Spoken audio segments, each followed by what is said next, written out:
อยู่บ้านนอกบ้านหน้าพี่น้องก็จังซี่แหละจังสิเฮ็ดสังหาอยู่หากินกับสิลงเซ่แหล้วไปหาปลาใส่หม้องอยู่กับเซ่นี่กับก็พอได้กินได้พอลงยามไรนี่กับอันซ้ำกินแรงหรือว่ากินเพลนนี่ได้อยู่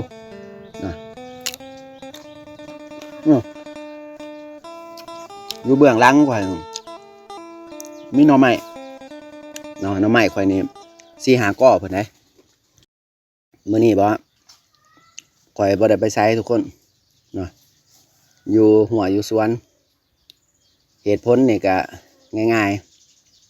ๆไปไสมาไสนี่ยากหลายน้ำมันรถ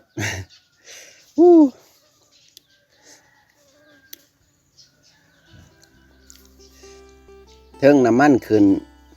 ราคาน้ำมันเนี่ยก็ขึ้นแถมยังบ่มีอีกหายากโอ้บ่ได้ไปใช้มาใช้ละ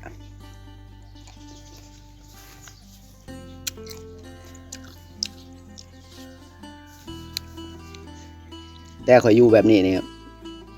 ข่อยรู้สึกว่ามันก็มีความสุขดีได้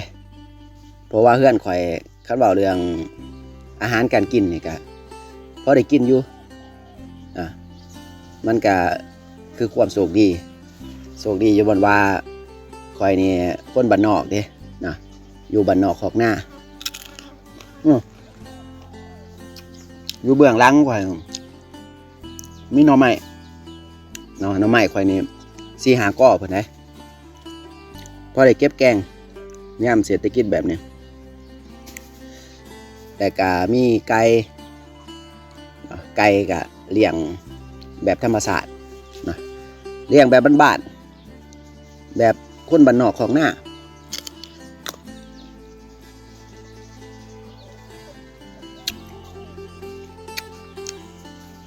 มีกระต่ายนะเนี่ย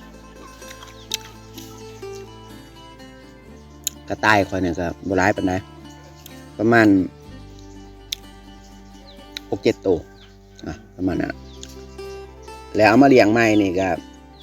มีงัวกำพร้าก็คือทุกคนเห็นนั่นแหละเพราะว่าตอนข่อยเอามาข่อยก็ถ่ายคลิปให้ทุกคนได้เบิ่งซื้อเพิ่นตะโศกงัวกำพร้าแล้วบางทิศก่อนนี่ข่อยก็ได้ลงคลิปไปเอาหมูน้ำเสียว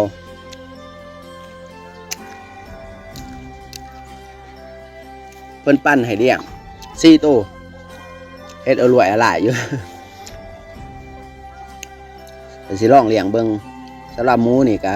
ยังเป็นมือใหม่อยู่บ้านนอกบ้านหน้าพี่น้อง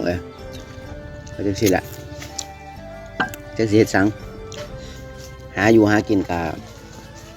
สิลงเซ่แหล้วไปหาปลาใส่หม้องอยู่กับเซ่นี่ครับพอได้กินได้พอลงยามไรนี่ก็อันซ้ำกินแรงหรือว่ากินเพลนนี่ได้อยู่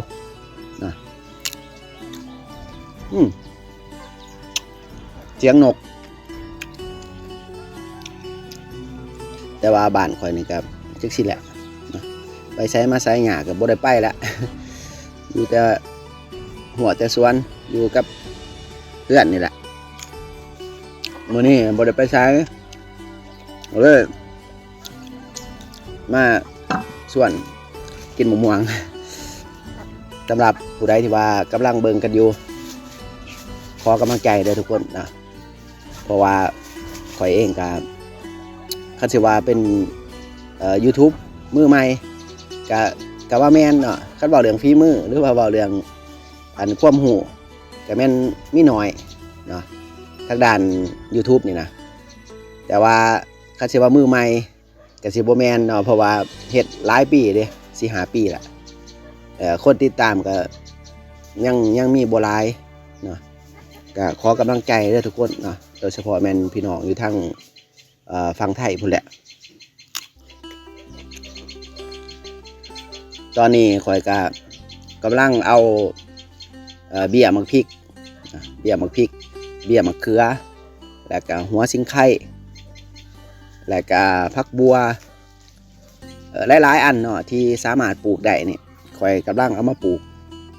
เพื่อว่าอยู่ในสวนของข่อยนี่มันจะมีแนวอยู่แนวกินพ่อบริสุทธิ์นะทุกคนเงินกับบ่มีแน่ตามภาษาคนบ้านนอกของหน้าอยู่หัวอยู่สวนเนี่ยแต่รอถ่าเด้อทุกคนเนาะสำหรับคลิปใหม่ผมก็บ่ฮู้ว่าเขาสิถ่ายจังข่อยก็สิพยายามถ่ายให้ทุกคนได้เบิ่งวิถีชีวิตของคนลาวนี่แหละการสอกอยู่หากินหาปูหาปลาหาเขียดหากบหรือว่าการใช้ชีวิตเนาะของคนลาวบ้านเมืองข่อยเป็นจังไดการไปหลินไปเที่ยวหลายนะแต่ทั้งหมดทั้งมวลล้วนแล้วแต่สิพยายามถ่ายทอดเนาะให้ทุกคนนี่ได้เห็นถึงวิถีชีวิตของคนลาวแท้ๆเนาะอยู่ในเขตชนบทบ้านของข่อยเองนี่แหละฉะนั้นผู้ใดที่ว่าบ่ทันได้กดติดตามขอกำลังใจเด้อทุกคนเนาะขอความกรุณาแหละก็เบิ่งเขาไปเบิ่งก็ได้ผู้ใดที่ว่าเบิ่งคลิปข่อยอยู่เนาะผู้ติดตามก็ยังมีน้อยคันผู้ติดตามมีน้อยแบบนี้เนาะมันก็เกี่ยวของถึงรายรับเด้คันข่อยบ่มีรายรับเนี่ยข่อยก็บ่มีทุนเนาะบ่มีเงินว่าซั่นซะสิไปถ่ายคลิปบ่หรือว่าสิเคลื่อนไหวแนวใดนี่มันก็มีความยุ่งยากอุปกรณ์ก็บ่มีเพราะว่าเงินบ่มีเด้ทุกคนนะ